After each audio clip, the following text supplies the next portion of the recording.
परमपिता परमेश्वर, हम आपका हृदय से धन्यवाद करते हैं आपके महान प्रेम और उस अनुग्रह के लिए जो सब मनुष्यों पर आप बनाए रखते हैं।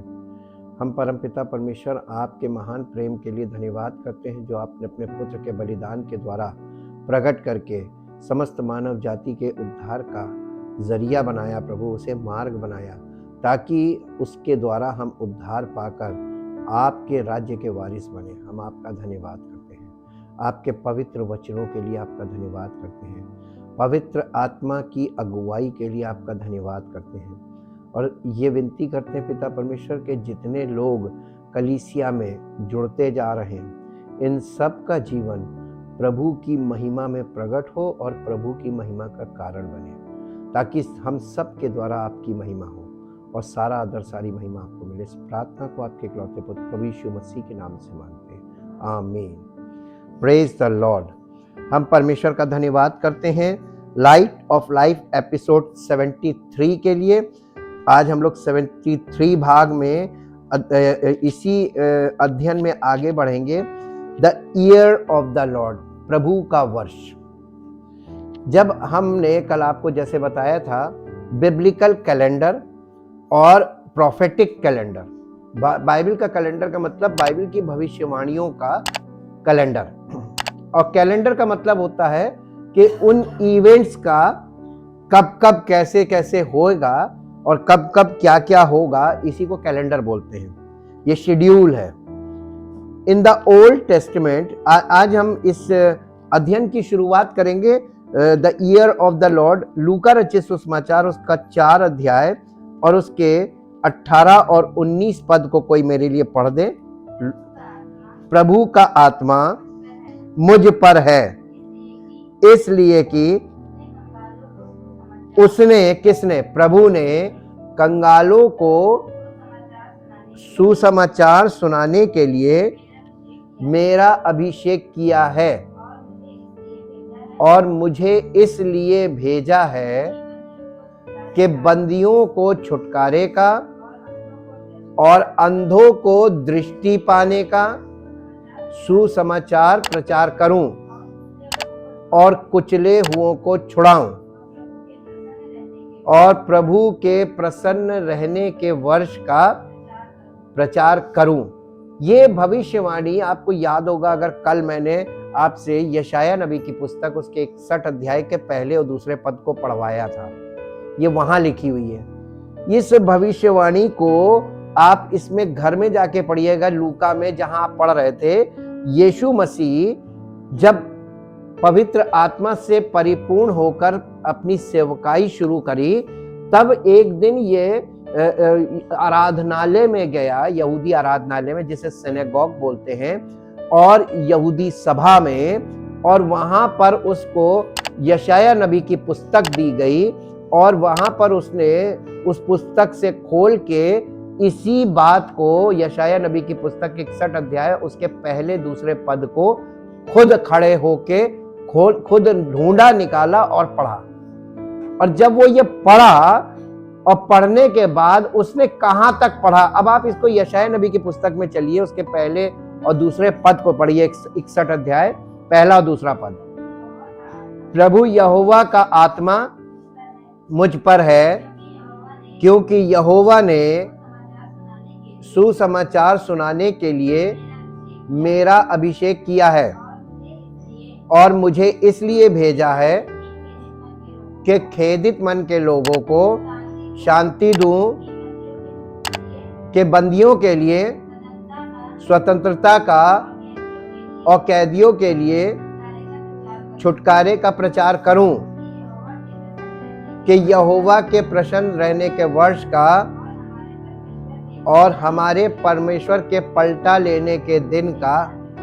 यहाँ पे 2 चीजों का प्रचार करने की बात कही जा रही है और ये 2 चीजों का प्रचार करना था। अब वापस फिर आइए लूका रचित सुसमाचार 4 अध्याय और उसका 18-19 पद। देखिए यीशु मसीह ने कितना पढ़ा।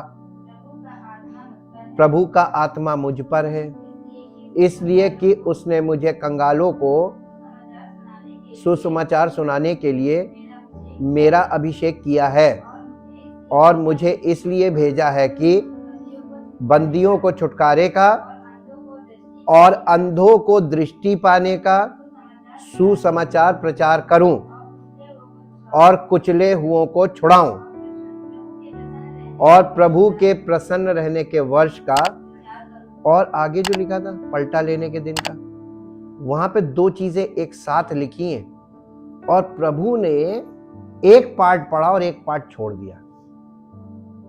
ये पूरा पूरा वहां से ऐसा नहीं आया है ना। इसका मतलब परमेश्वर पिता, परमेश्वर पुत्र और परमेश्वर पवित्र आत्मा, ये तीनों वचन को बहुत सोच समझ के और उचित समय पर उचित बात कितनी कहनी है उतना ही कहते हैं, है ना। उससे आगे नहीं बढ़ते।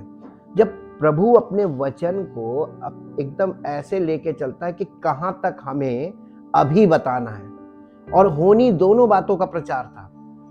दूसरी बात का प्रचार कैसे होगा, कौन होगा, दोनों प्रभु को ही करना था, यीशु मसीह को ही करना था। पहली बात तो ये कि यीशु मसीह ये बात पढ़ रहा था, उस समय यीशु मसीह नहीं, पवित्र आत्मा उसके ऊपर था और ये पवित्र आत्मा ही पढ़ के बोल रहा था। अब आप इसके नीचे पढ़िए, जब यीशु मसीह ने ये बात खोल के पढ़ी उसके बाद क्या हुआ। तब उसने, किसने, यीशु मसीह ने पुस्तक बंद करके सेवक के हाथ में दे दी और बैठ गया, और आराधनालय के सब लोग उसी को देख रहे थे, ये क्या पढ़ा और क्यों बैठ गया जी। तब वो उनसे कहने लगा, आज ये लेख, इसका मतलब ये जिसके बारे में यशाया में लिखा है वो मैं ही हूं। यीशु मसीह वचन था और वचन देहधारी हुआ था और वचन ने वचन के द्वारा अपने आप को प्रकट किया।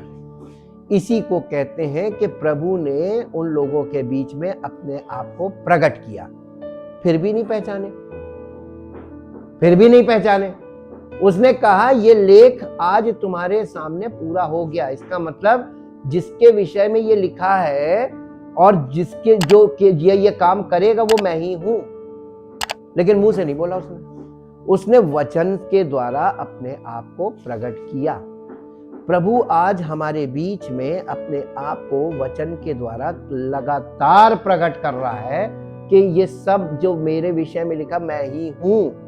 लेकिन अभी तक लोगों को विश्वास नहीं हो रहा है कि वो प्रभु ही है और वचन है।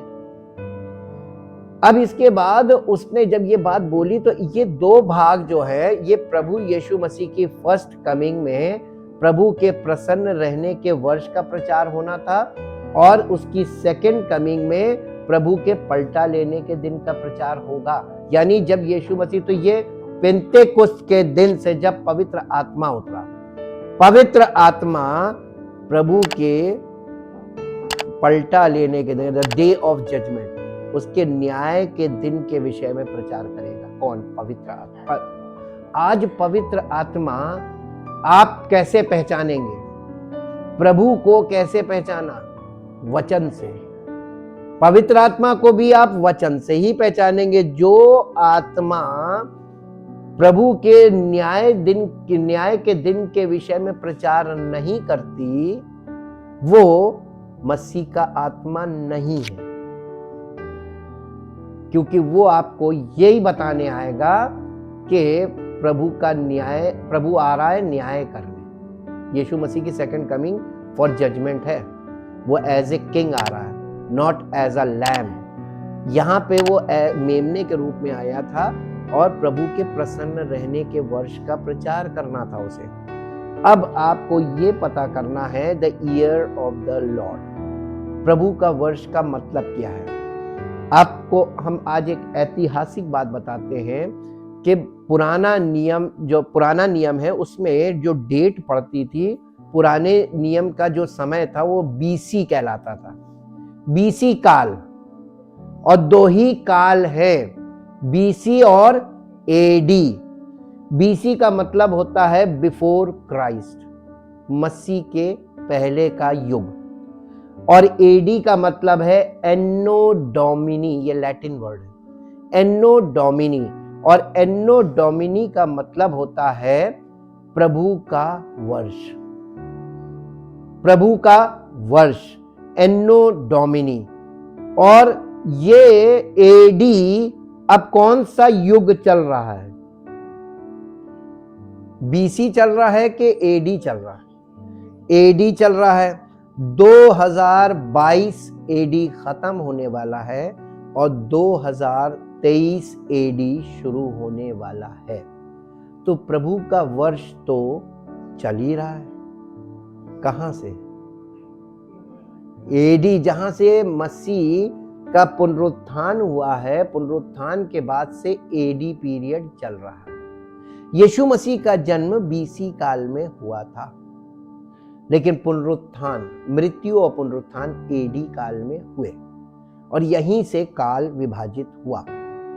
जिसने काल को विभाजित किया वो यीशु मसीह है, ताकि पूरी दुनिया जान ले कि वही है।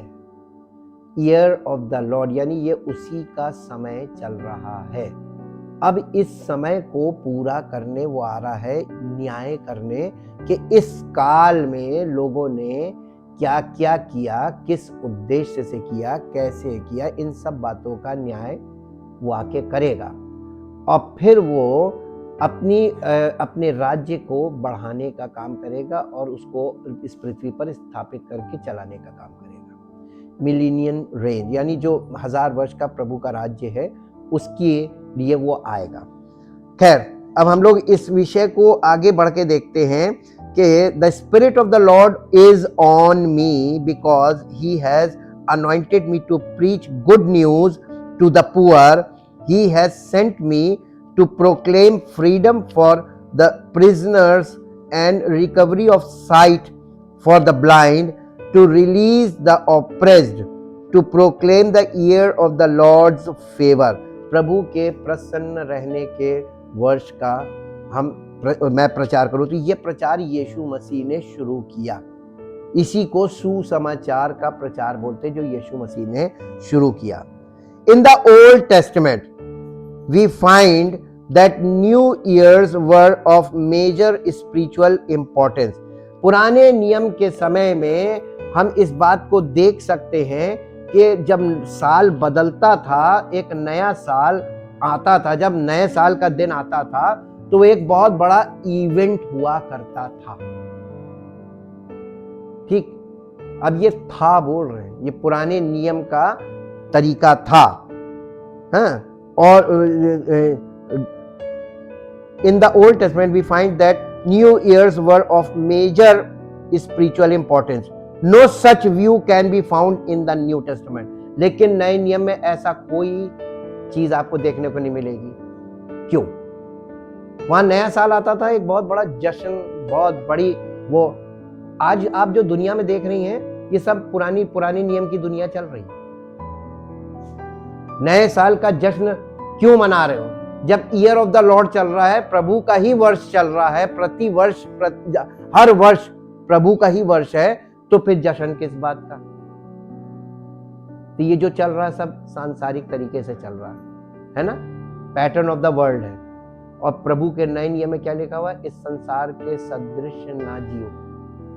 आज संसार कैसे जी रहा? पुराने नियम में जी रहा, काल्पनिक जीवन है वो। No such view can be found in the New Testament however, and I wondered why. और मुझे इस बात का आश्चर्य होता है, ऐसा क्यों? I think that annual celebrations are absent from the New Testament. परमेश्वर के, मेरा ये मानना है कि परमेश्वर के वचन के अनुसार, नए नियम के अनुसार, नए नियम में एनुअल सेलिब्रेशंस जो हैं वो नदारद है ही नहीं। नए नियम में कोई एनुअल सेलिब्रेशन नहीं है कि साल में एक बार कोई सेलिब्रेशन करो। लेकिन आप संसार में देख रहे हैं, साल में एक बार हर सेलिब्रेशन हो रहा है, हर तरह का त्योहार मनाया जा रहा है साल में एक बार, और हर साल मनाया जा रहा है। तो एक बार आपने शुरुआत कर दी तो उस चीज का आपके जीवन में पूरा हो जाना अनिवार्य था। वो क्यों नहीं हुआ? फॉर एग्जाम्पल, जैसे लोग पुराने नियम में जाते थे परमेश्वर के मंदिर में, और वहां पे बलिदान विधि थी क्षमा पाने के लिए, प्रभु से अनुग्रह पाने के लिए।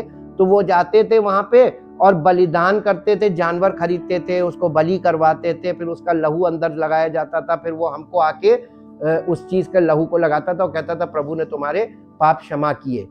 तो ये तो लोग साल में 3 बार करते थे यहूदी लोग, और हर साल करते थे। तो ये चीज साल भर साल करने से क्या पता चलता था, क्या हुआ, क्यों हर साल क्यों कर रहे हैं? क्योंकि हर साल पाप भी कर रहे हैं और पाप का प्रायश्चित भी कर रहे हैं। कब कब? हर साल। इब्रानियों की पत्री निकालें, इब्रानियों की पत्री नए नियम में और उसका 10 अध्याय, इब्रानियों की पत्री उसका 10 अध्याय और उसका पहला पद पढ़ दीजिए। क्योंकि व्यवस्था जिसमें आने वाली अच्छी अच्छी वस्तुओं का प्रतिबिंब, का मतलब क्या है? परछाई। व्यवस्था में जितनी भी चीजें व्यवस्था में लिखी हैं, लोग उसको सांकेतिक रूप पे करने लगे। तो जो त्योहार मनाते हैं यहूदी लोग, वो सांकेतिक हैं, सिंबॉलिक हैं, क्योंकि वो पुराने नियम के अनुसार कर रहे हैं। लेकिन वो कर क्यों रहे हैं? वो परछाई है, तो वही लकीर पीटने वाली बात आ गई है ना, उस परछाई को पकड़ने में लगे हुए। आगे पढ़िए। पर उनका ये जो आप त्योहार मनाते हैं या जो कुछ साल में एक बार करते हैं, ये परछाई है, सिंबॉलिक है, पर उसका असली रूप नहीं है जी।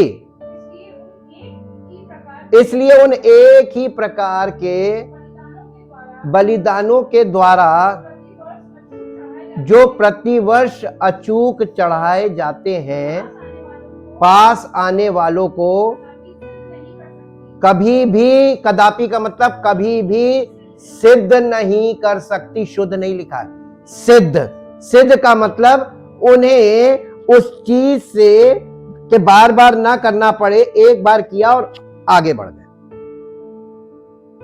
हम आपको एक और एग्जांपल देते हैं, अब थोड़ा व्यवहारिक एग्जांपल देते हैं।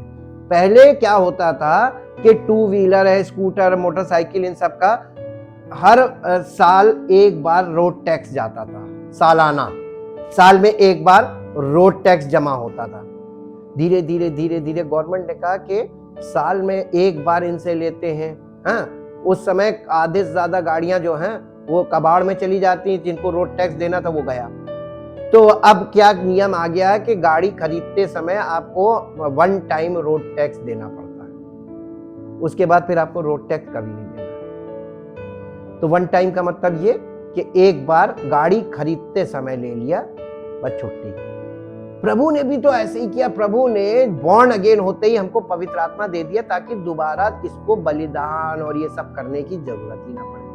तो यीशु मसीह के आने के बाद सब चीजें परमानेंट करी जा रही है।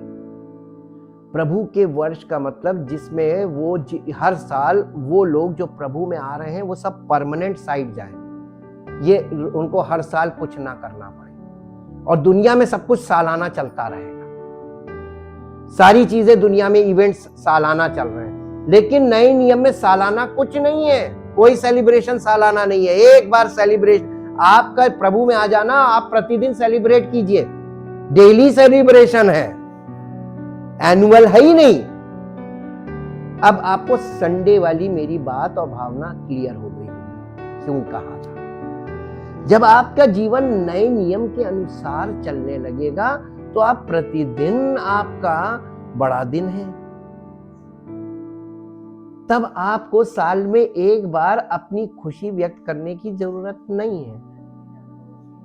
रोज आप स्वस्थ रहिए और आनंद कीजिए, है ना। त्योहार का मतलब आनंद करना है, तो आनंद जब स्वस्थ रहेंगे तभी तो करेंगे।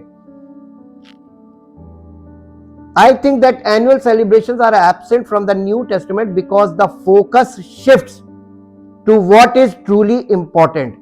ये नए नियम में एनुअल कोई सेलिब्रेशन इसलिए नहीं मिलता है क्योंकि नए नियम के अनुसार जो फोकस है, केंद्र हमारा जो फोकस पॉइंट है वो शिफ्ट कर दिया गया है। और वो शिफ्ट किया गया है कि व्हाट इज ट्रूली इंपॉर्टेंट, ये हमारे लिए महत्वपूर्ण क्या है। फेस्टिवल, त्योहार, आनंद मनाना, या हमारे लिए इंपॉर्टेंट कोई और चीज है। मेरे साथ एक पद निकालिए जो आपको मिलेगा कुलस्सियों की पत्री, उसका 2 अध्याय, उसका 16 और 17 पद। कुलस्सियों की पत्री 2 अध्याय, उसका 16 और 17 पद पढ़ दें। इसलिए खाने पीने या पर्व या नए चांद या सबत के विषय में तुम्हारा कोई फैसला ना करे। इसका फैसला तुमको खुद करना है, क्योंकि ये सब आने वाली बातों की छाया है। तुम छाया में फंसे हुए जी। पर मूल वस्तुएं किसकी हैं?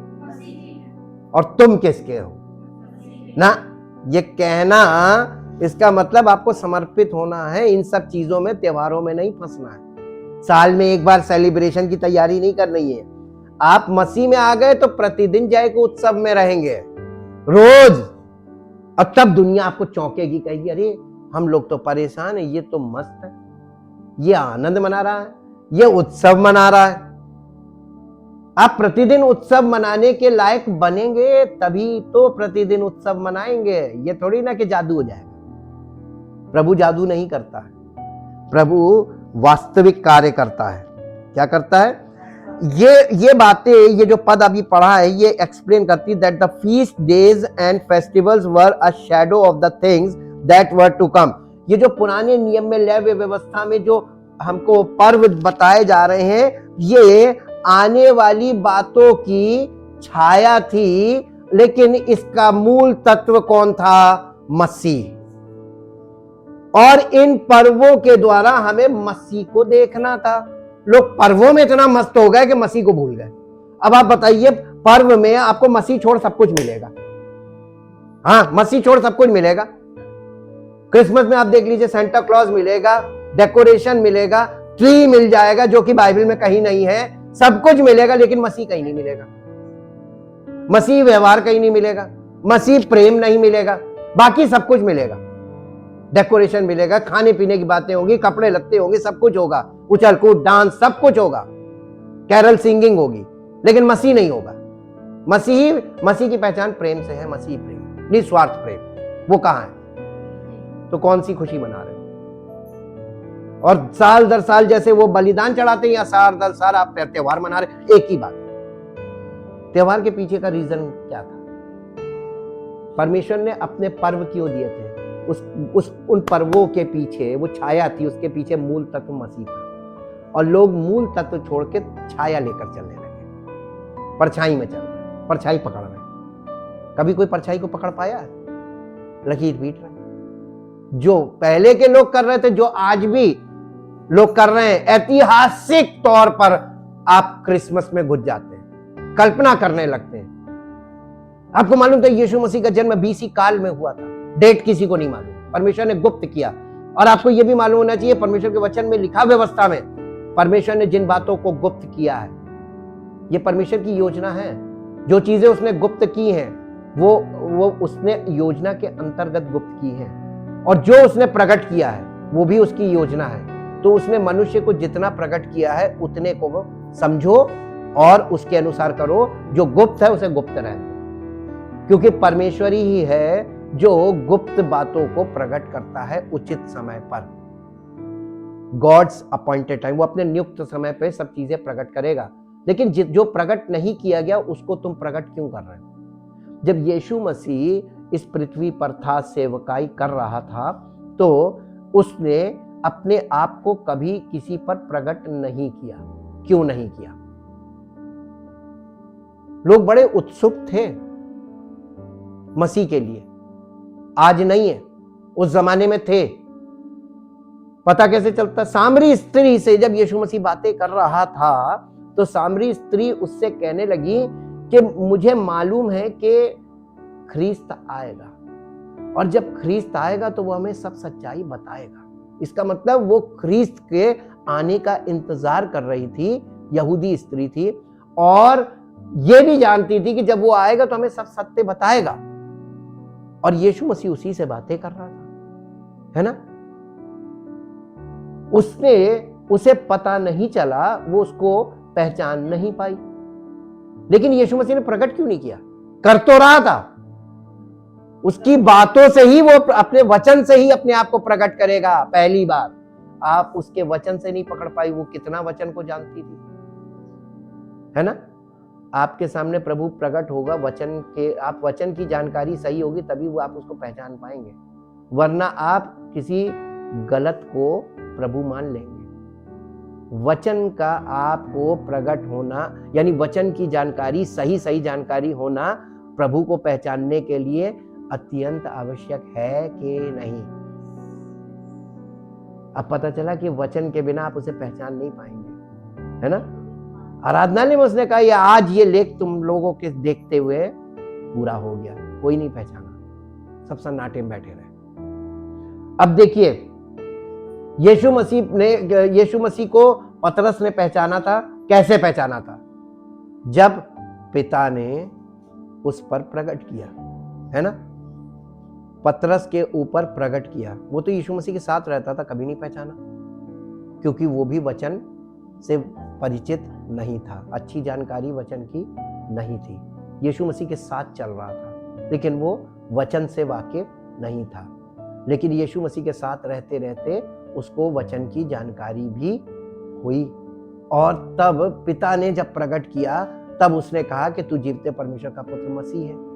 और यीशु मसीह ने तुरंत कहा, ये बात तुझे किसी मनुष्य ने नहीं बताई, मांस और लहू ने नहीं बताई, नहीं किसी मनुष्य ने नहीं बताई, ना तुझे सिखाई गई, ये मेरे पिता ने तुझ पर प्रकट की। तो मसीह को हम कैसे देख सकते हैं? एक झटके में आप देख सकते हैं। वचन को सही तरीके से आप समझ जाएंगे, और इसकी राइट अंडरस्टैंडिंग जब होगी, वचन का सही अर्थ आपकी समझ में आएगा, और जब वो प्रकट होगा तो आप पहचान लेंगे। यही है। हालेलुया जी। अब इसमें ये देखते हैं कि ये योजना है परमेश्वर की कि ये जो फेस्टिवल्स हैं, पर्व थे, ये shadow of things that were to come, आने वाली बातों की छाया थी और सिंबॉलिक थे। The reality however is found in Christ, और इन सब बातों की वास्तविकता मसीह में तुमको मिलेगी। हमारा फसह का मेमना कौन है? अब आपको एक बात बताते हैं कि यहूदी साल की शुरुआत किस पर्व से होती थी? फसह के पर्व से। और हमारा फसह का मेमना यीशु मसीह है।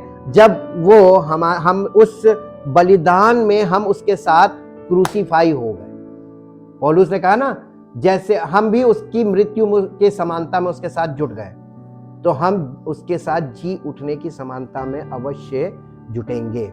वो हम भी। तो जब हम यीशु मसीह की मृत्यु की समानता में चले गए, तो प्रभु का वर्ष हमारे जीवन में शुरू हो जाता है। ठीक। और प्रभु का वर्ष जब हमारे जीवन में शुरू हो गया, इसके वर्षों का ना तो शुरू होना ना अंत है, यानी शुरू होएगा लेकिन इसका कोई अंत नहीं है। तो अब हम अनंत जीवन के वारिस बनने के लिए चल पड़े। अब हमारे लिए कोई दिन विशेष दिन नहीं रह गया, बल्कि हमारा प्रतिदिन विशेष दिन हो गया। जो विशेष दिन आप साल में एक बार मनाते हैं, मसीह में आपका प्रतिदिन वो एक दिन आपका प्रतिदिन बन जाएगा। तो आप प्रतिदिन में विश्वास करते हैं कि एक विशेष दिन में विश्वास करते हैं? अब करने लगे, अब समझ आ गई ना जी। अब देखिए, Jesus did not come to establish a religious system. Yeshu Masih कोई धार्मिक सिस्टम या कोई रिलीजन स्थापित करने इस पृथ्वी पर नहीं आया था। और आज लोग वही धार्मिक सिस्टम वाली तरीके से उसके कलीसिया में आकर करना मांगते हैं, वो यहां चलेगा नहीं। पवित्र आत्मा इन चीजों को कंडेम करेगा। बुरा लगे घर चले जाओ, अपने घर में करो, कलीसिया में नहीं चलेगा। ठीक। टू गिव अस रिचुअल, यीशु मसीह कोई धार्मिक सिस्टम स्थापित नहीं करने आया। तो धार्मिक सिस्टम क्या? टू गिव अस रिचुअल्स, कि तुम ये करते रहना, ये करते रहना, ये करते रहना। रिचुअल यानी जो रीति विधियां, कि तुम प्रार्थना करते रहना, तुम उपवास करते रहना, तुम ये करते रहना, त्योहार मनाते रहना और शोक करते रहना, ये सब देने नहीं आया था वो। ये सब चीजें नहीं, ये रिचुअल्स हैं। स्पेशल डेज, ये विशेष दिनों को माना करना, ये स्पेशल डेज है। ऑब्जर्वेंसेस ऑफ एनी अदर ट्रेडिशंस, और किसी भी यानी हमारे ट्रेडिशन को क्या बोलते हैं, जो हम लोगों का रीति विधियां हैं, जो पुराना ट्रेडिशन चला रहा है, ट्रेडिशन के अनुसार ये चीजें करते रहना, ये ट्रेडिशन बना के वो हमको कुछ देने नहीं आया था। और कमांडमेंट्स और कोई आज्ञा देने, that would be religion, but Christ mentioned none of it. ये किसी भी प्रकार का रिलीजन वाला जो काम है वो यीशु मसीह हमको देने नहीं आया था। ये गुड न्यूज होनी चाहिए, है ना।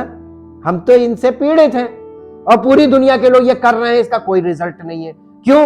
क्योंकि ये पापी मनुष्य अपने शरीर से कर रहा है, अपनी भावना से कर रहा है, जो कि पाप से दूषित है।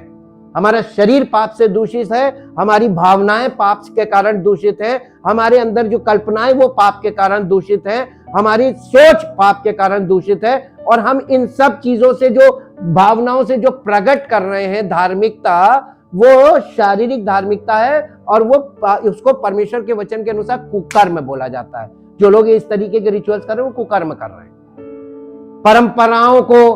परंपराएं यीशु मसीह देने नहीं आया था, वो परंपराओं से छुड़ाने आया था। और हम लोग क्या करते हैं, हम लोग परंपराओं पे फोकस करते हैं, और बड़े दिन को हम लोग परंपरागत तरीके से परंपराओं को पूरा करते हुए मनाना चाहते हैं। क्यों? परंपरा के लिए था। यीशु मसीह का जन्म किस काल में हुआ था? बीसी काल में, और उसकी मृत्यु और पुनरुत्थान एडी काल में। यहां से प्रभु का वर्ष शुरू हुआ, फसह से शुरू होना था वर्ष, ठीक। तो प्रभु के वर्ष का मतलब कि यीशु मसीह के क्रूसीफिक्शन, क्रूस की कथा, ये तुम्हारे जीवन का लक्ष्य हो, ये तुम्हारा नया वर्ष है। हमारे जीवन का जो प्रभु में जो वर्ष शुरू हो रहा है वो फसह से। हमारा फसह का मेमना कौन है? तो वहां से हमारा नया साल शुरू है ना।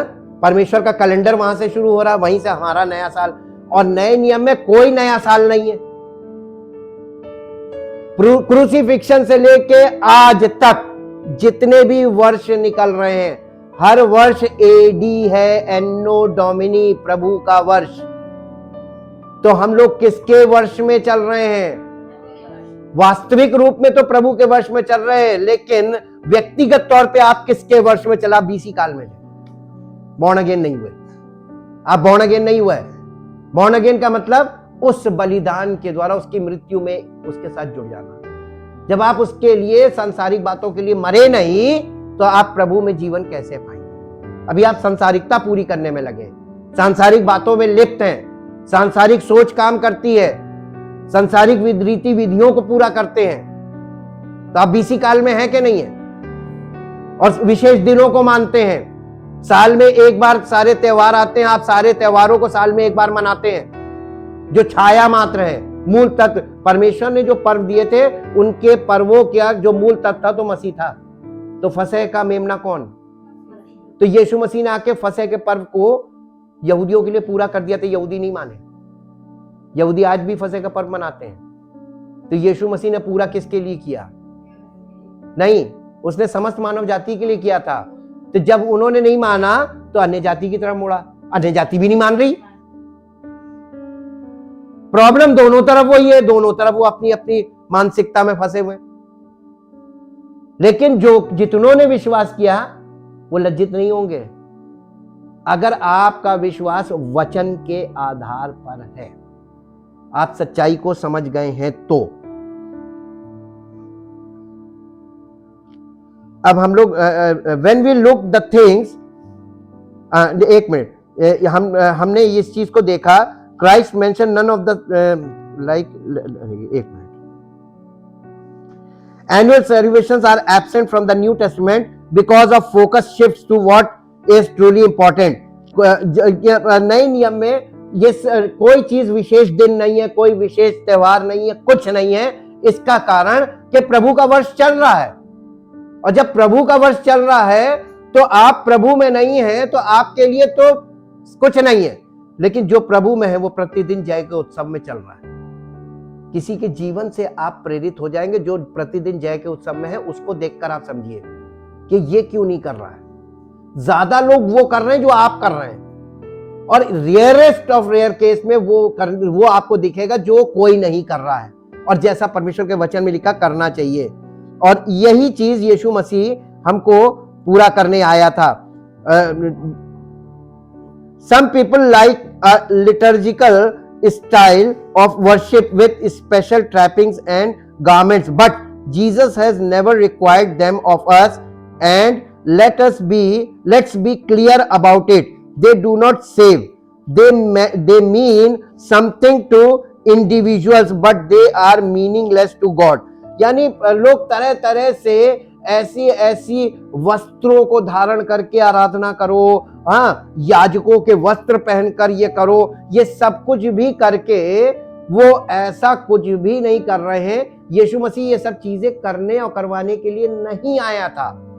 उसको जो करना था उसने एक बार में कर दिया, और वो था पाप पर जय पाना और मृत्यु पर जय पाना। और इन दो चीजों पे कोई मनुष्य कभी जय नहीं प्राप्त कर पाया था। यीशु मसीह ने प्राप्त की एक मनुष्य के रूप में आकर, पाप और मृत्यु, दो चीजों पे वो जयवंत हुआ। और पुनरुत्थान के दिन इन दोनों चीजों पे जय पाकर वो राजाओं का राजा और प्रभुओं का प्रभु बन के परमेश्वर के दाहिने जाके बैठ गया, और पवित्र आत्मा थर्ड गॉड हेड नीचे आ गया प्रभु के पलटा लेने के दिन का प्रचार करने के लिए। गुड न्यूज ये है कि यीशु मसीह समस्त मानव जाति के पापों के लिए मर गया। अब कोई बलिदान, किसी भी प्रकार का बलिदान पापों के लिए काम नहीं करेगा, लेकिन उसके बावजूद आज तक लोग बलिदान विधि कर रहे हैं। तो उनकी बलिदान विधि व्यर्थ है कि नहीं? तो वो जो व्यर्थ में कर रहे हैं वो टाइम पास कर रहे हैं कि नहीं कर रहे हैं? और वो बलिदान विधि के द्वारा एक बहुत बड़ा बिजनेस भी चल रहा है, उसमें पैसे चल रहे हैं, कमाई चल रही है, दुकानें चल रही हैं, क्योंकि उसमें पुराने सिस्टम में बहुत इनकम वाले काम थे, जो नए नियम में सब चीजें खत्म हो गई। लोगों को नया नियम क्यों नहीं पसंद? इनकम खत्म हो गई। वहां पे तो चीजें बिकती थी, मंदिर के चारों ओर बिकता था, बलिदान के पशु बिकते थे, बलिदान की वस्तुएं बिकती थी, लोग खरीदते थे, उससे अर्थव्यवस्था चलती थी। वो खत्म हो गई। यीशु मसीह ने सिद्ध बलिदान दे दिया, अब बलिदान का कोई काम नहीं, तो अब मंदिर में लोग क्या ही के लिए आएंगे? प्रभु ने मंदिर को सिद्ध कर दिया, उसने इस देह को मंदिर बना दिया। लो, और बड़ी बात, अब जब हमारी देह पवित्र आत्मा का मंदिर बन गई तो हमें मंदिर की जरूरत नहीं, हम खुद एक मंदिर हो गए, है ना? ये बात लोगों को पसंद नहीं आई, इसलिए सब लोग फिजिकल कामों में आज तक लगे हुए हैं। क्योंकि अब आप समझ गए होंगे, तीन चीजें काम करती है, नेम, फेम, मनी, है ना? आज कोई व्यक्ति वो कर रहा है जो यीशु मसीह ने पूरा कर दिया, तो वो नेम, फेम, मनी, तीन कारण है इसके लिए कर रहा है। और आप उसका शिकार बन रहे हैं, तो आप अपनी अज्ञानता के कारण शिकार बन रहे हैं। परमेश्वर के वचन में भविष्यवाणी में लिखा, मेरे ज्ञान का ना होने से मेरी प्रजा नाश हुई जा रही। परमेश्वर के विषय का ज्ञान लोगों को नहीं है, इसलिए लोग इन सब विधियों में फंस जाते हैं। और प्रभु यीशु मसीह हमें छुड़ाने आया था, फंसाने नहीं आया था। They do not save. They mean something to individual, but they are meaningless to God. यानी आपके व्यक्तिगत तौर पे वो चीजें आपके लिए बहुत मायने रखती होंगी, साल में एक बार त्योहार मनाना, किसी विशेष दिन को मनाना, कि ये सब चीजें आपके लिए मायने रखती, लेकिन परमेश्वर के लिए अभी मीनिंगलेस है, कोई मायने नहीं रखती, और वो इनमें मन नहीं लगाता। आपके त्योहारों से उसको नफरत। मेरे साथ एक पद निकालिए जो आपको मिलेगा, यशायाह नबी की पुस्तक, उसका 1 अध्याय, साथ रेफरेंसेस लेते जाइए जो ऐसे आपको कभी स्पष्ट नहीं होंगे जब तक उस विषय पर आपसे बात ना की जाए। और जब विषय है तो इसको यहां पढ़िए, पहला अध्याय उसके 12 पद से पढ़िए। हाँ हाँ, तुम जब अपने मुंह मुझे दिखाने के लिए आते हो तब ये कौन चाहता है कि तुम मेरे आंगनों को पांव से रौंदो। ये टेंपल की बात कर रहा है। व्यर्थ अन्न बलि फिर मत लाओ। धूप जलाते थे लोग, धूप से मुझे घृणा है। नए चांद और विश्राम दिन का मनाना और सभाओं का प्रचार करना ये मुझे बुरा लगता है। महासभा के साथ साथ अनर्थ काम करना परमेश्वर क्या कह रहा है? क्या चीज नहीं सही जाती? नहीं, साल में एक बार क्रिसमस डे वाले दिन महासभा होती है, लेकिन उसके साथ साथ अनर्थ काम भी हो रहा है। कह रहा मुझसे नहीं सहा जाता है, क्रोधित है यहां पे। तो वो हमारे त्योहारों से नफरत करता है, क्योंकि हमने परमेश्वर के पर्वों को किनारे कर दिया, उसको मीनिंगलेस कर दिया और अपने त्योहार हम मना रहे हैं। We are celebrating our festivals, holidays, और उसको बुरा लग रहा है। ये मेरे बच्चे नहीं हो सकते, और जो मसीह में नहीं वो वाकई में उसके बच्चे नहीं है। तो ये लोग वो लोग हैं जो मसीह में नहीं है, वही ये सब कर रहे हैं। जो कोई मसीह में नई सृष्टि है, बताइए, जो मसीह में है इसका मतलब वो ये नहीं कर रहा होगा, वो नई सृष्टि है। नई सृष्टि का मतलब जब आप उसे देखेंगे कहेंगे ये तो दुनिया से बाहर हो गया, बैरागी हो गया, सन्यासी हो गया। लेकिन आपको मालूम है, आप साल में एक बार थोड़ी देर की खुशी मना रहे हैं, लेकिन जो मसीह में है वो प्रतिदिन जय के उत्सव में फिर रहे हैं। कंपेयर करके देखिएगा, पूरा कंपैरिजन कीजिएगा, तब आपको पता चलेगा। और आपके ऊपर परमेश्वर का प्रकोप बना रहे साल में एक बार त्योहार मनाने वालों के साथ, लेकिन जो प्रतिदिन जय के उत्सव में वो प्रभु के अनुग्रह में। जी आगे, तुम्हारे नए चांद और नियत पर्वों के मनाने से परमेश्वर कह रहा मैं जी से बैर रखता हूं, मेरे मन से नफरत करता हूं इन चीजों से जो तुम त्योहार मनाते हो। वे सब मुझे बोझ जान पड़ते हैं, मैं उनको सहते सहते और हम मना के नहीं उठता है। चाहे महंगाई कितनी हो, कर्जा करके मनाएंगे। ऐसे लोगों के लिए क्या कह रहा है, जो लोग ऐसा करते, जब तुम मेरी ओर हाथ फैलाओ तब मैं तुमसे, कितनी बुरी बात है, वो मुंह मोड़ लेगा, मैं तुम्हें जानता ही नहीं। आगे, तुम कितनी भी प्रार्थना क्यों ना करो। अब बताइए, पूरी दुनिया प्रार्थना पे बहुत जोर देती है?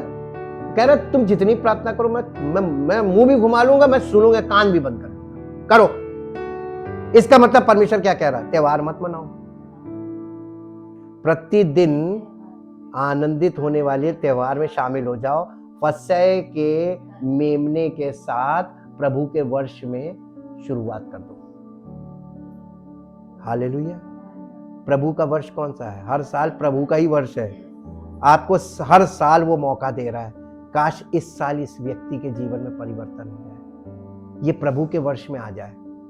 और हम लोग हर साल अपनी प्लानिंग करते हैं, है ना?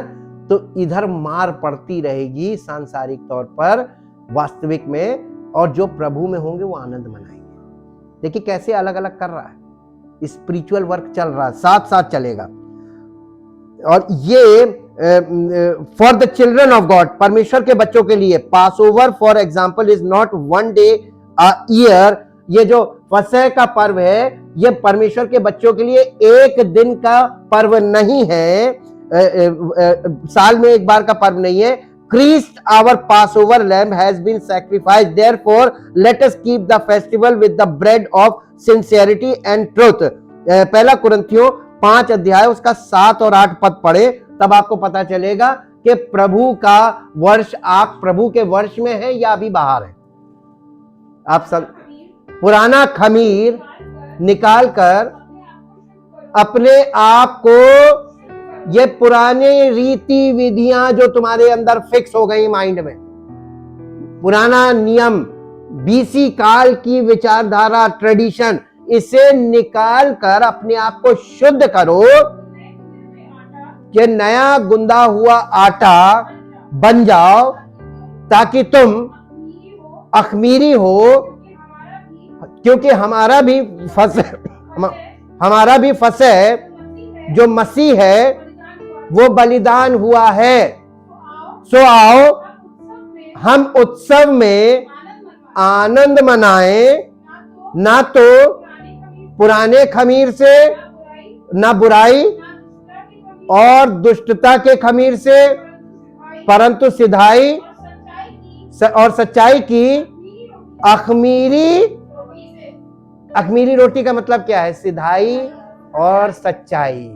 तुम्हारा जीवन परिवर्तित हो जाए, बुराई से सिधाई और सच्चाई में आ जाओ। जब तुम परिवर्तित हो जाओगे ना, तो प्रतिदिन उत्सव में आनंद मनाओ। ये है हमारा त्योहार। हम रोज आनंदित रहते हैं, हम साल में एक बार खुश नहीं होते। हमारा प्रभु जिन चीजों से नफरत करता है, उन चीजों से हमने अपने आप को अलग कर लिया। क्या आप करेंगे? देखेंगे आने वाला साल। अब तो आप प्रभु के वर्ष में जब जुड़ जाएंगे, तब आपको पता चलेगा कि आपका तो प्रतिदिन आनंद है, आनंद और उत्सव का दिन है। परमपिता परमेश्वर, हम आपका हृदय से धन्यवाद करते हैं उन वास्तविक सच्चाइयों के लिए जिसके लिए यीशु मसीह ने बलिदान दिया, और उसके बलिदान के कारण हमारे जीवन में वो सत्य स्थापित हो और हमारा जीवन सच्चाई के साथ प्रकट हो और परमेश्वर की महिमा का कारण बने, ताकि जो लोग प्रभु यीशु मसीह को गलत जानकारी से देखते हैं, गलत नजरिए से देखते हैं, उनका नजरिया परिवर्तित हो और वो भी प्रभु को राजाओं का राजा और प्रभु के रूप में देख सकें। उसके महिमा का प्रकाश हमारे बीच में प्रकट हो, ताकि उसका नाम महिमा पाए। सारी महिमा आपको मिले। इस प्रार्थना को आपके इकलौते पुत्र प्रभु यीशु मसीह के नाम से मांगते हैं, आमीन। Praise the Lord. परमेश्वर आपको आशीष